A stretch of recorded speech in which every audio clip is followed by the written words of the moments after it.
Hello everybody, welcome back to my channel where skincare is all about progression over perfection because perfection doesn't exist. Today I'm going to talk about Mikayla's new skincare brand, well, makeup prep brand. So Mikayla has launched her skincare prep line Point of View, and we'll talk a little bit more about the products and the ingredients later down the line. It's not often that I talk about, I guess, like TikTok influencers or like things relating to them or, name names directly, but this is a fairly significant launch, in my opinion, in the skincare world. And I think it'll be weird not to talk about it. And I'm gonna have to be honest with you, from what we can already see, I don't think this brand actually looks too bad, but I do have some opinions. I'm gonna be getting ready, doing my skincare whilst I do this. So I will start off by saying, this isn't gonna be like a drama bitchy video. There are drama channels if you wanna go and see that. I really don't want to badmouth other creators as such, especially in an industry where women really do hold most of the power and are thriving compared to other industries. With that being said, I also think integrity is important, and I think you're just shooting yourself in the foot if you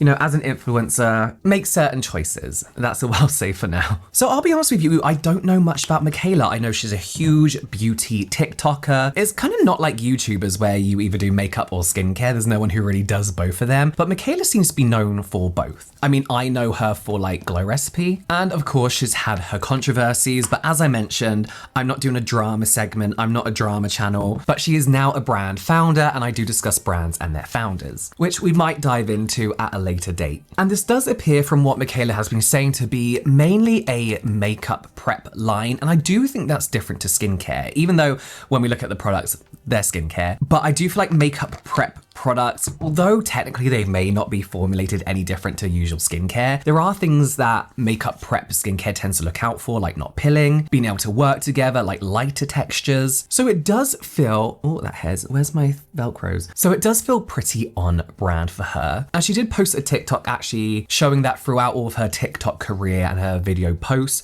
she's always mentioned the importance of skincare prep for makeup. Sorry, I'm looking here because my monitor's here so I can see what I'm doing with my face. Let's talk about the actual launch and the marketing approach. Also, sorry, my notes are here. She posted like a behind the scenes kind of video with like a lengthy statement about how this launch was going to change her life and affect her life. And it was kind of like behind the scenes of the shoot, thanking her followers. And that obviously got her followers interested. Seeing some behind the scenes of, the actual shoot day, people still didn't know really what kind of products these were going to be. A lot of people presumed it was going to be makeup because she had a full face of makeup on. And as with every influencer launch, right? Some people loved the idea, some people hated it. People always dislike influencer launches, but I'm going to be honest with you, I actually quite like influencer launched brands. Let me explain why. Whether you like it or not, whether I like it or not, brands are going to be constantly released. And 99% of those brands, beauty brands, aren't launched by an expert within the industry. They're launched by people who know marketing. And that's fine. I don't have an issue with that. There are tons of very, very popular brands, mainstream brands, that aren't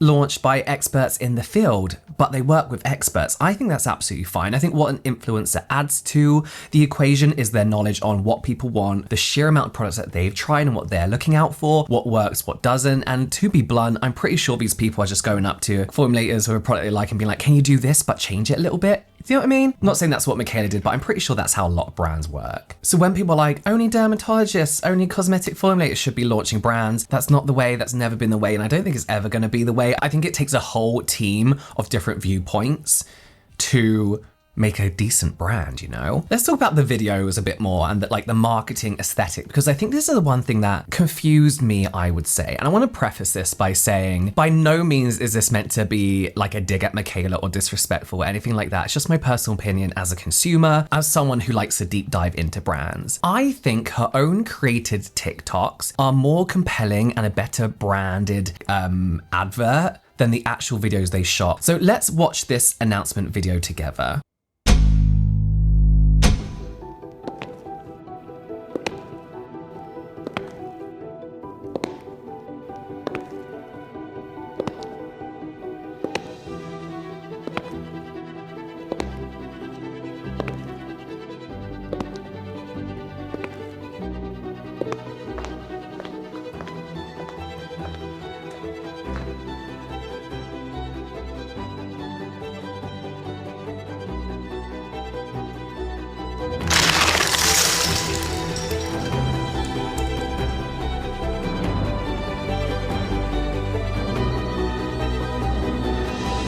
much better.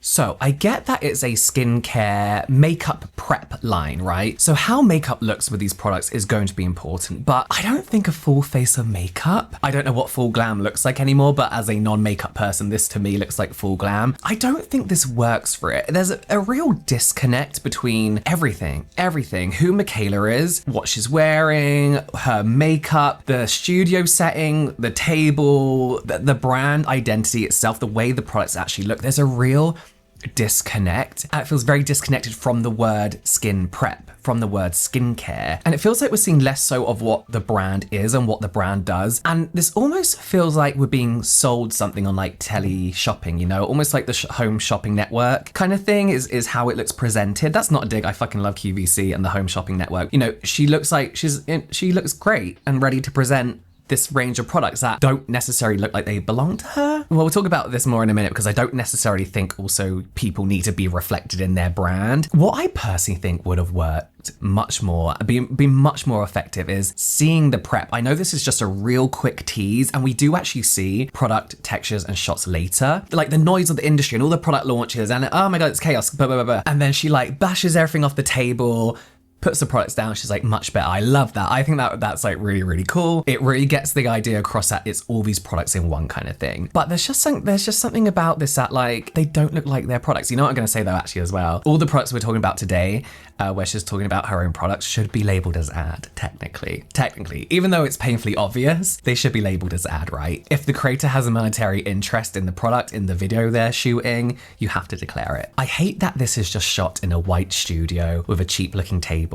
I know it sounds really bad, but this looks like the studios we used to rent out at university. It's too much of a blank canvas. And I know the point of view products are black and white. It's plain and a bit too basic. And I'll talk about design a little bit later on, but I just think something like a vanity would have been great. I don't know, there's just no brand identity here whatsoever, other than just showing off the brand itself, which I get, it's minimal. But within all your branding, within everything you do, from the announcement, everything, there should be a clear brand identity, and there just isn't one in this. Like, I get that it's minimal, but this is just a studio that anyone can hire, and it's a little bit dull, to be honest with you. You actually see a video just like this, which she posted later, where she's kind of like actually doing all the skincare prep. She's not talking. That would have been a much better announcement video, just because of the setting. She's at a vanity. She looks like she's got a background behind her. She is a TikToker. People like her because she's a TikToker. People who want this brand are going to actually buy this brand, want a TikToker brand. So seeing her in that, what is almost feels like her natural setting, kind of feels a bit more exciting and authentic and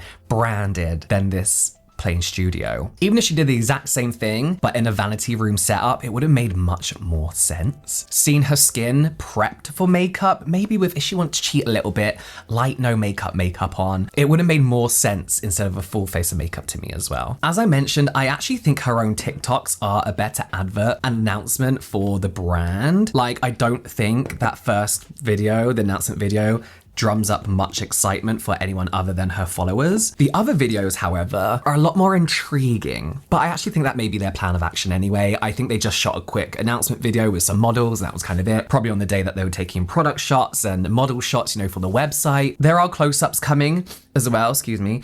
Runny nose. I need to see what these products look like, what these products do differently to any other primer, moisturizer, sunscreen that claim they work great to sit under makeup. That being said, it's nice to see TikToks of unfiltered skin, product shots, and despite the improper use of a dropper bottle, it's nice to see the texture shots and proper usage shots as well. What I will say is until we get some consumer feedback, we can't really tell if the usage shots as well is just the typical TikTok shiny skin that people call glass skin, or if it comes with adequate feeling hydration as well. But as I mentioned, backtracking a little bit, her TikToks do kind of like talk about why she made this brand, why this brand kind of does make sense to her. You know, she's tried all these products, she knows what works, what doesn't really work, and she really wants to simplify the process. There is just this disconnect from her to the brand that is more than just not being the face of the brand that I can't quite put my finger on. Like, she may as well be holding like Bulldog, a men's skincare brand, you know, there's no connection there between her and this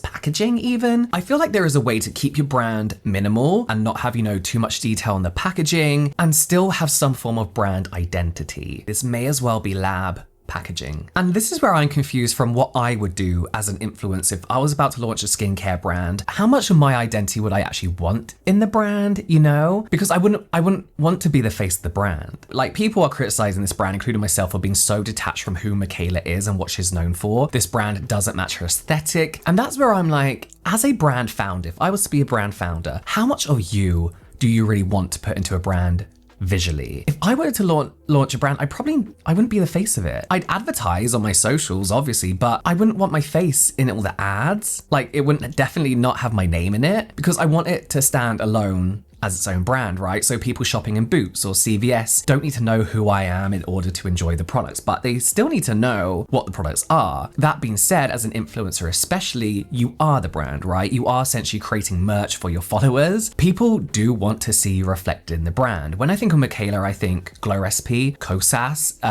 something simple yet colorful. I think you can still create a minimalist looking brand without having it to be so plain, you know? But maybe that's the business plan, is to launch a product that uses her ideas rather than just her image. I don't know. And of course, with that being said as well, people have already been comparing the packaging to Rhode, Hailey Bieber's Rhode skincare, which I kind of get. The font, the actual product names itself, we're using words like glaze, drench, the milk. That's not the product name, just she has a milk. But let's be clear, Rhode isn't original. In my opinion, I feel like Rhode is just Hailey Bieber's take on Korean skincare products that have existed for decades prior to Hailey Bieber discovering them and rebottling them. But I actually would have looked at Point of View Beauty, the products, and been like, we can't use that font. Like, we cannot use that font. That is Rhode. I've also seen people complain about the amount of different font styles on the packaging, or different font types. Like, there's a bold and a normal version and not diagonal, a italic version. Go up to any product and you'll see 3 different fonts on it.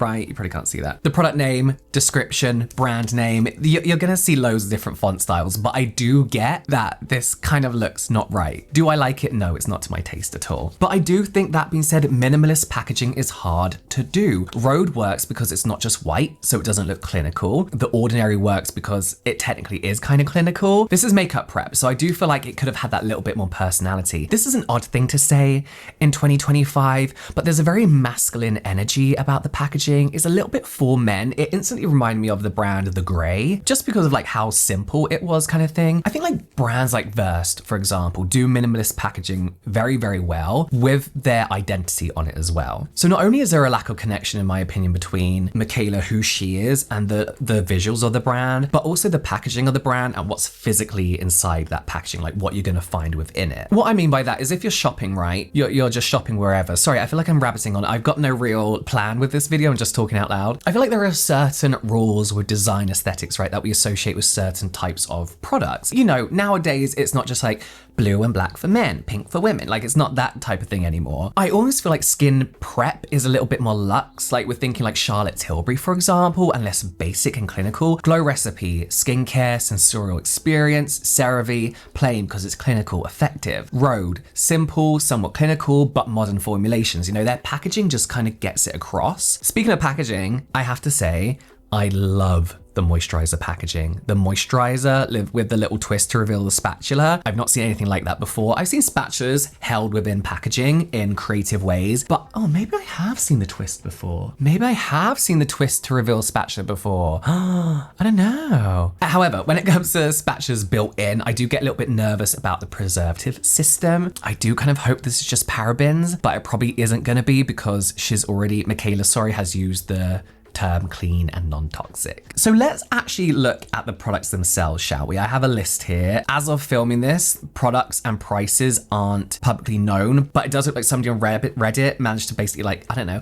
hack the mainframe and kind of find the names and the prices. So we have Glaze It, which is a glazy tack primer for $28. Drip It, which is a nourishing glow serum for $36. Drench It, which is plumping, hydrating, priming milk for $34. Whip It, which is the hydrating barrier repair glazing moisturizer for $38. Amp It, which is amplifying lip ample, hydrating, line filling lip repair at $22. They're going to offer bundles supposedly called Finish It with Glaze It and Amp It, which is $44. Repair It, which is with Drip It and Whip It at $66. Glow It, which is Drench It and Drip It and Amp It for $82. And Do It, which is all 5 products for $135. Now, Mikayla says in the video, a fair few videos, that they were formulated in Korea, which I think that's great, sort of becoming almost industry standard nowadays, as not only are people realizing that they have some great labs out there, but more so that people want to hear K-beauty, because when they hear K-beauty, they think of affordable, effective, gentle skincare. If these prices are real, I do not think they are affordable. The prices more so align with a brand who doesn't identify as a drugstore or budget brand. I'd say they're more standard. And I hate to keep comparing women-owned brands and battling them against each other, but they rule this business. So I will say the prices are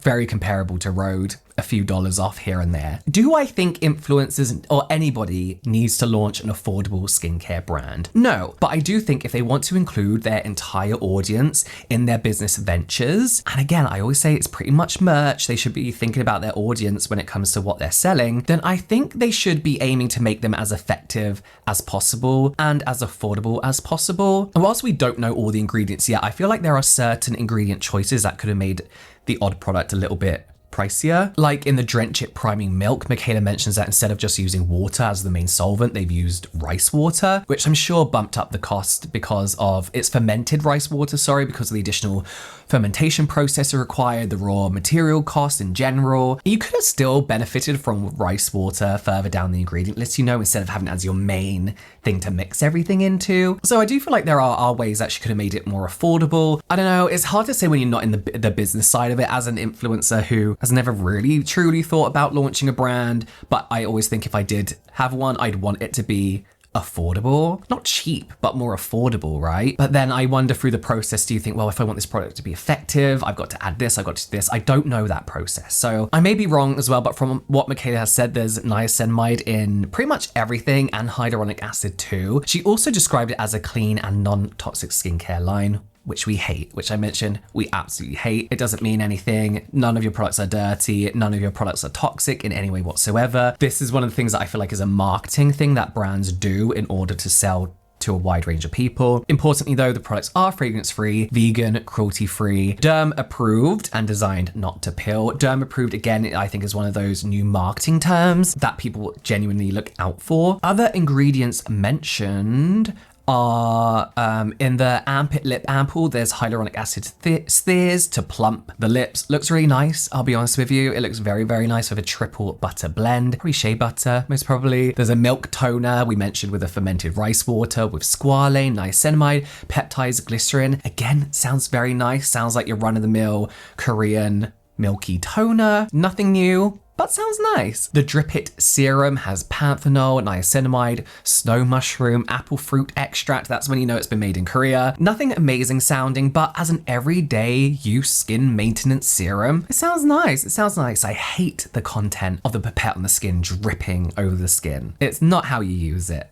Stop it. The Whip It moisturizer is a whipped texture. Again, very popular Korean texture. It's got allantoin, ceramides, glycerin. Again, sounds fine. It sounds nice, nothing crazy, but as an everyday use moisturizer, it genuinely sounds nice. And then the primer, which I don't understand, I'll leave that to makeup people to dissect. I would be lying to you if I said I wasn't curious to try these products. Am I rushing out to buy them? Absolutely not. Do I want to swatch them? Yes, I do. I don't feel like I wear enough makeup to warrant having a whole skincare line specifically targeted at sitting good under your makeup. Do you mean like I don't need those products? And whilst any skincare can sit nice under your makeup, I, as a skincare enthusiast, hobbyist, it sounds nice to not have to go through the effort of trying to discover what those products are that you can or can't use. Is it a necessary line? No, of course not. People were saying like, we need an SPF. I think there's two reasons. There's probably not an SPF. One, because it takes forever to formulate. She formulated this in 2 years, which I feel is kind of industry standard. I swear everybody was like, this took 2 years to create. Sunscreen is notorious for pilling under makeup. Pilling on itself. So I think there's a lot of work to be done there if they're looking for a sunscreen that's gonna work well in this brand, What I will say as well is I love a choice of models. I love the skin types, tones, textures. I don't love the quality of the filming. There's a few that honestly, as I mentioned, just looks like a GCSE kind of like film project. That sounds really awful, but I remember creating this quality of stuff. I studied photography in my A-levels, bit of GCSE, and then went on to do it at university. And it's the most basic of filming setups, There's one shot in particular, where I just think it looks awful. Like the lighting's terrible in everyone. I don't think these shots do anything to show off the models, the products, their faces. Do you know what I actually think is her best ad for these products is the video where she's applying makeup on her mum. Somebody asked if the skincare products work for mature skin, and Mikayla's pretty much like, yeah, here's my mum. Her mum looks great. Like, we love a mum anyway. Like, you can actually see a difference. You can see her skin looks more radiant, plumped, the makeup sits beautifully on the skin, and of course this is just glowy looking skin, right? And we still have to see what these products can potentially do long term. Looking at the ingredients, they're gonna work, you know, you can't say that these aren't gonna be nice for some people, but I think the before and after of her mum is the best advert for these products because she looks incredible. She looks great before, but what this does for her, the radiance of her skin, is a really good advert. And this wasn't shot in a studio. I'm sure this was just shot with her own at-home studio lights and a camera or a phone. If I was Mikayla, right, let's say, actually, if I was to launch a brand, I would blow the budget on a really cool, really professional looking advert, right? Something you see on TV or the adverts on YouTube, and then just use my massive platform, not my massive platform, if I was Mikayla, her massive platform to sell the rest, you know, that's gonna work. And that's coming, right? As I was like typing this throughout the days that she was posting, she kept releasing more and more videos. And with each video, I was like, this is a better advert. This looks way better than the studio stuff. This looks way better than the official announcement. And again, maybe that was the plan all along. They just wanted a nice looking announcement video. But honestly, if that was it, I feel like they could have done without it. But again, I like that's better kind of thing. Let's talk about controversies, because there have been some controversies. Now listen, you know I'm one to dig at brands and controversies. So other than people claiming that Mikayla copied Rode, a brand posted on a video, I think it was on Instagram originally, or like a TikTok story statement, claiming that Mikayla had stolen their brand name, Point of View Beauty. And this is a queer founded brand from Quebec, whose products actually look really, really cool. You should check them out in general. So people were pissed. People were like, oh my God, of course, another influencer or celebrity launching another brand that's copied someone else's trademark. We've seen it with Kim Kardashian, we saw it with Rode. It just feels like the thing that happens when you launch a brand nowadays, right? So having done a trademark search, they would have found the brand's name, right? And that's where the issue is. The original Point of View brand owner recently posted a TikTok kind of clearing this whole thing up to say that their trademark was actually not under their brand name, it was actually under their personal government name, their birth name, and not the brand name after all. So having done a trademark search, Point of View would not have come up. Would they have come up with a simple social media search? I'm actually not sure, because they don't have a lot of followers. So I'm not sure how that would have worked. Of course, they're popping up now on searches because of this controversy. Let's talk about overall verdict, right? Does the brand have longevity? Does Point of View Beauty feel like it has a strong identity and potential to evolve into a full-scale brand? Or does this feel like a quick cash grab? I don't like the term cash grab. Everything is a cash grab. Like, I get it, it's a good term to use, but of course everything is. I think, you know, people can have passion and still want to make money out of their passion, which is fine. Do I think the brand has longevity? I don't know. I really don't know. I think unless you're a fan of Mikayla and you're going to be seeing her videos every single day, I do think the brand visually is forgettable. I think it's very plain. I think it's very basic. It's a little bit is the wrong kind of plain, is what I'm trying to say. We have a lot of, I picked all the products in the background because they're plain white, right? They're plain, they're basic, they all look clinical, but each one has their own brand identity. And I just think black font on a plain white packet isn't brand identity. And I think there's a whole thing that, you know, they did that on purpose so you can have your own point of view on the beauty or something like that, which I get, which is fine, but I still think there's a way to do it with your signature stamp. I think it has longevity in the sense that a YouTuber's merch has longevity, as in she will probably continuously sell because the people that follow her will want to buy these products. Do I think it can compete with established beauty brands? Honestly, yeah, I do. I actually do. I'm gonna be honest. If you showed me this brand and it was in different packaging and you told me all the ingredients that was in it, and you know, I didn't know it was an influencer brand, not because of who the influencer is, but I just didn't think it was another celebrity influencer launch, I would buy this. I would try these products. If I knew that it was like like a Western brand utilizing these Korean ingredients, and the ingredients in these products sound nice. Do I think they're revolutionary? No, not at all. But I do think they can compete or are equal to a fair few popular products on the market. I genuinely do. I do think it's gonna heavily rely on Mikayla's influence and constant advertising of the products and constant use and constant reminding that these products exist. I also feel like a lot of brands have their own selling point as well. I'm gonna compare to Rhode again. I'm sorry because people compare it to Rhode. Rhode's thing is peptides, minimalist kind of stuff. Point of View doesn't really have anything other than it makes your skin glow, which is every other product on the market at the moment. I feel like it doesn't have its thing. You know, are we talking like Nikki Tutorials kind of level of popularity here when it comes to her products? Because that's makeup prep too. There's just something about this brand that isn't standing out and feels so disconnected that I think Mikayla's gonna have to be like, it's my brand,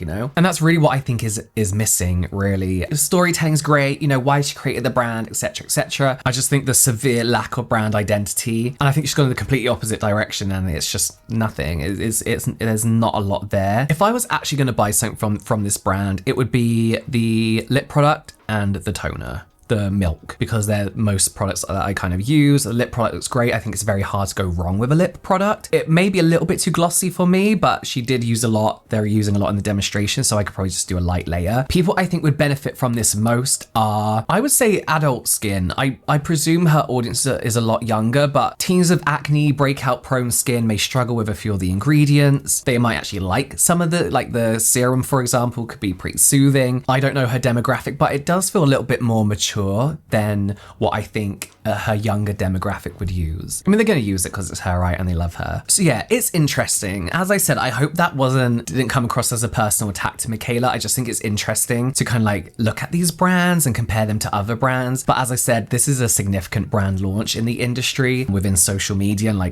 like what we do kind of thing. So let me know if you will be purchasing any of these products in the comments down below. No personal attacks on Mikayla, no personal attacks on her appearance, ethics, sure. But other than that, no personal attacks, please. I personally won't be rushing out to buy this brand. I will try it if it so happened to land in my lap in whatever way that may be. If it became available in the UK, I will. I usually use a shipping service to get US launches only. I won't be doing that with this. But yeah, honestly, interesting, not massively bothered, would give them a go. I think that's it. Yeah, let me know your thoughts in the comments down below, and I will see you next time.